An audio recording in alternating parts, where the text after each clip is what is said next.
All right, here we go.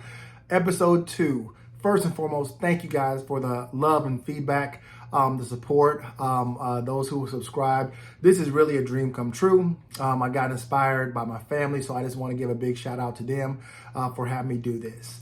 Okay, also too, I'm going to have a format I'm trying to trim down the videos because even my attention span is not that long. So this is going to be like the last video in terms of length, because I really want to keep them short and sweet because I have a lot of stuff to tell. So I think it's better if we just sort of chunk that information, which is a great special education strategy, chunking information, not just giving it to you all at once. All right. But besides that, I want to get into it. So I'm going to pick up exactly where I left off from my first day on the job. So if you guys remember from the last video, I left off at a ball of energy bursting into the front office. And so I'm gonna pick up exactly right there, okay? So I meet my student. I thought that they were not gonna be who they were. When walking down the hallway with my student, they were saying hey to everybody. They knew all the teachers, all the kids were speaking to them. They were actually the life of the party. They were the superstar. And in my mind, I'm like, oh my goodness, this is great. Okay, I am actually helping out and tutoring a popular kid. That helps. You know, sometimes emotional, sometimes social anxiety, sometimes like those fears creep in and students shut down. But this student was the opposite of that, okay? Now, fast forward. First class we get into. They said, okay, all you have to do is sit down and take notes, and then you give me the notes, and I will study your notes to help me out. I said, okay, cool. I can do that. You know, college, senior year in college, I didn't take too many notes, but I could definitely do that piece, right? So we went to a history class the first time. Y'all, when I say taking notes, I took notes, a few pages of notes. I mean, my wrist was hurting after the notes. And after class, it went exactly like that. I gave him the notes, he took them, went on. So I did that basically for every class. That was the first day. The second day, I was actually sort of nervous now because of the amount of notes I took the day before. So I was just wondering, I asked him, I said, do I have to take all of the notes, or do you want me to paraphrase? Do you want me just to write the topic, skim it? And he was like, no, I need you to write everything down so I can get all the details. Gotcha. Second day, day 2, almost just as much notes as beforehand. I'm talking about, I thought my wrist was broken. I could have sworn at one point in time the paper that I was writing on, caught fire because I was going so fast. And this time, when I was taking the notes, I just happened to look up and look to my left where my student was sitting. And when I look over, they're just like this. And I'm like, okay, like, are you just going to soak up the information, or, what's going on? Not a worry in the world. Okay, not a worry in the world. And I'm over here, starting a campfire with my notes. And so I gave the notes, but something didn't automatically sit right. So I went home that night, talking to my mom. I was like, Mom, it just doesn't sit right. I said, I know we only have a week and a half left of school, but I think that they can do a little bit more than what they're saying. She was like, well, Henry, if you believe it, just bring it to the attention of maybe the teachers, maybe his parents, maybe even the student.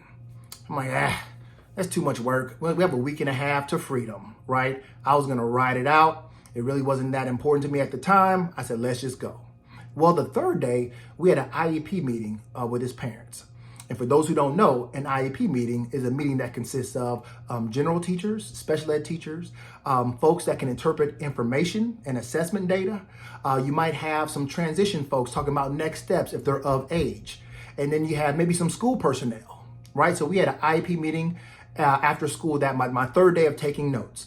And so the crazy thing is, before the meeting even took place, my student leaned over to me and said, hey, don't say anything. And I'm like, don't worry. I'm just here because I have to be. I'm not going to say a word. This is going to go smoothly. We should be in and out. That's what I thought.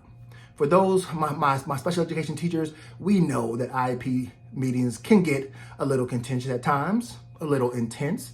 And that's exactly what this one was, okay? You had the parents on one side of the table, you had the teachers on the other side, and me and my student were looking like almost a tennis match from side to side.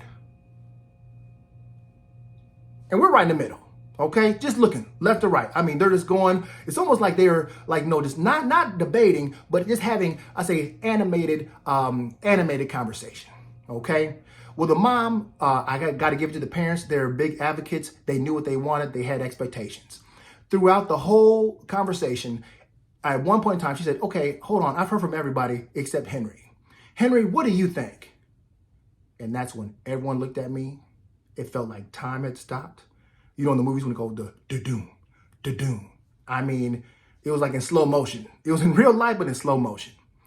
And I said, well, I think that he is definitely capable of doing the work, but he has so many outlets of resources that I don't really blame him for not putting forth as much effort.